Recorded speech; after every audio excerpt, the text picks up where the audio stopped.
राजस्थान का जन्म, भूगर्भ, पाषाण युग और पहली मानव कहानी।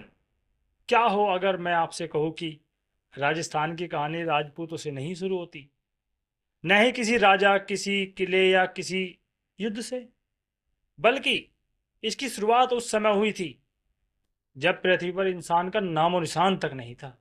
दोस्तों, जब हिमालय का जन्म भी नहीं हुआ था, जब पूरा पश्चिमी राजस्थान समुद्र की गहराइयों में डूबा हुआ था, और जब अरावली पर्वतमाला पृथ्वी के सबसे प्राचीन इतिहास की साक्षी बन रही थी।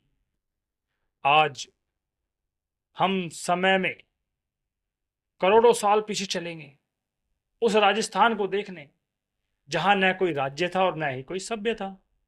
सिर्फ प्रकृति थी और समय समय जो धीरे धीरे इतिहास लिख रहा था।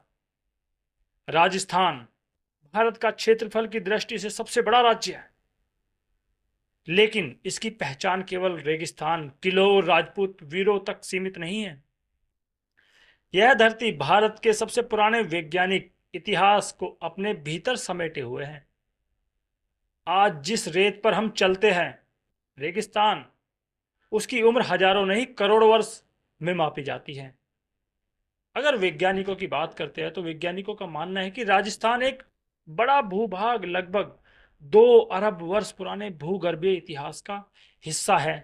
यानी यह भूमि स्वयं मानव सभ्यता से हजारों गुना अधिक प्राचीन है।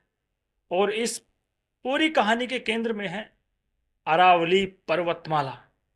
अरावली, जिसका नाम शायद आपने कई बार सुना होगा, लेकिन बहुत कम लोग जानते हैं कि यह केवल एक पर्वत श्रृंखला नहीं है, बल्कि पृथ्वी के सबसे प्राचीन पर्वतों में से एक है।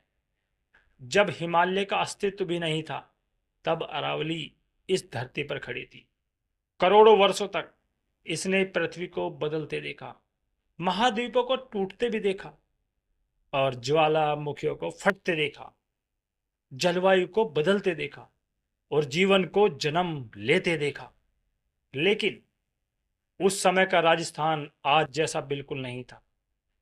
आज जहां था और थार का विशाल रेगिस्तान दिखाई देता है, वहां कभी गहरा समुद्र हुआ करता था। हाँ, यह सुनने में अविश्वसनीय लग सकता है, लेकिन पश्चिमी राजस्थान का बड़ा हिस्सा करोड़ों वर्षों तक समुद्र के नीचे रहा। जैसलमेर और उसके आसपास मिलने वाले समुद्री जीवाश्म इस बात का प्रमाण है कि यहां कभी समुद्री जीव तैरते थे। शंख, घोंगे, परवाल और अनेक समुद्री जीव आज भी पत्थरों में बदलकर उस बीते हुए संसार की कहानी सुनाते हैं। कल्पना कीजिए, जहां आज ऊंट चलते हैं, वहीं कभी समुद्र की लहरें उठती थी। लेकिन पृथ्वी कभी स्थिर नहीं रहती। समय के साथ धरती की परतें उठी, समुद्र पीछे हटने लगे, नई भूमि उभरने लगी। लाखों वर्षों तक चलने वाले इन परिवर्तनों ने राजस्थान को धीरे धीरे उसका वर्तमान स्वरूप दिया। अरावली पर्वतमाला ने इस पूरी प्रक्रिया में महत्वपूर्ण भूमिका निभाई।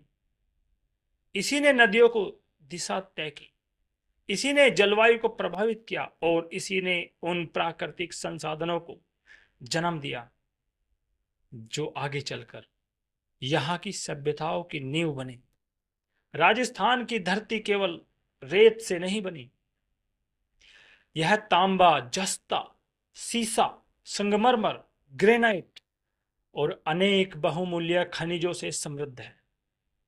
हजारों वर्ष बाद इन्हीं संसाधनों ने यहां के लोगों को धातु कला सिखाए, व्यापार को जन्म दिया और आगे चलकर समृद्ध राज्यों की नींव रखी। लेकिन अभी तक इंसान इस कहानी का हिस्सा नहीं बना था। राजस्थान की धरती पर केवल प्राकृतिक और प्रकृति का शासन था। घने जंगल, विशाल घास के मैदान, बहती नदियां और अनगिनत जंगली जीव, यही इस भूमि की पहचान थी। फिर समय ने एक और बड़ा मोड़ लिया। धीरे धीरे पृथ्वी पर मानव का विकास हुआ और लगभग 1 लाख वर्ष पहले प्रारंभिक मानव समूह भारतीय उपमहाद्वीप के विभिन्न क्षेत्रों में फैलने लगी। राजस्थान की धरती पर केवल प्रकृति का शासन था। घने जंगल, विशाल घास के मैदान, बहती नदियां और अनगिनत जंगली जीव, यही इस भूमि की पहचान थे। फिर समय ने एक और बड़ा मोड़ लिया। धीरे धीरे पृथ्वी पर मानव का विकास हुआ और लगभग 1 लाख वर्ष पहले प्रारंभिक मानव समूह भारतीय उपमहाद्वीप के विभिन्न क्षेत्रों में फैलने लगे। राजस्थान भी उन क्षेत्रों में शामिल था।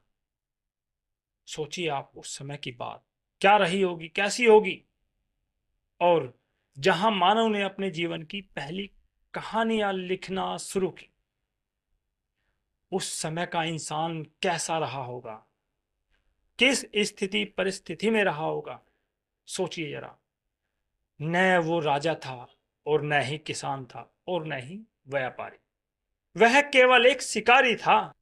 जी हाँ दोस्तों, उसके पास न कोई घर था न कोई गांव। वह छोटे छोटे समूह में रहता था, भोजन की तलाश में एक स्थान से दूसरे स्थान तक घूमता था। उसका सबसे बड़ा हथियार था पत्थर। वह पत्थरों को तोड़कर उनसे नुकीले औजार बनाता था। उन्हीं औजारों से शिकार करता, जंगलों में जाता और पेड़ों की शाखाएं काटता और अपनी रक्षा भी करता। आज राजस्थान के भीलवाड़ा, चित्तौड़गढ़, उदयपुर, बांसवाड़ा और अरावली क्षेत्र से मिले पाषाण युग के औजार हमें बताते हैं कि लाखों वर्ष पहले यहां मानव जीवन मौजूद था। अब सोचिए, वह समय धीरे धीरे मानव ने प्रकृति को समझना शुरू किया। उसने जानवरों की चाल पहचानी, नदियों के महत्व को समझा और फिर उसने वह खोज की जिसने पूरी मानव सभ्यता ही बदल दी, जिसका नाम आग। आग ने इंसान को केवल गर्मी नहीं दी, उसने उसे सुरक्षा भी दी, भोजन पकाना सिखाया, अंधेरे पर विजय भी दिलाई। और यहीं से मानव विकास की गति पहले से कहीं अधिक तेज हो गई। समय के साथ साथ मानव ने बेहतर औजार बनाए, छोटे समूह में रहना सीखा, एक दूसरे के साथ सहयोग करना भी सीखा। यही सहयोग आगे चलकर समाज बना और समाज ने जन्म लिया जिसका नाम सभ्यता। और सभ्यता ने, लेकिन राजस्थान की सबसे महान सभ्यता अभी आनी बाकी थी। एक ऐसी सभ्यता जिसने दुनिया को यह दिखाया कि 4000 साल पहले भी इस धरती पर योजनाबद्ध शहर बसाए जा सकते थे, जहां सीधी सड़कें थी, जल निकासी की भी व्यवस्था थी, खेती वैज्ञानिक तरीके से होती थी और व्यापार हजारों किलोमीटर दूर तक फैला हुआ था। उस महान सभ्यता का नाम था कालीबंगा। अगले अध्याय में हम देखेंगे कालीबंगा के बारे में, जानेंगे। तब तक के लिए नमस्कार।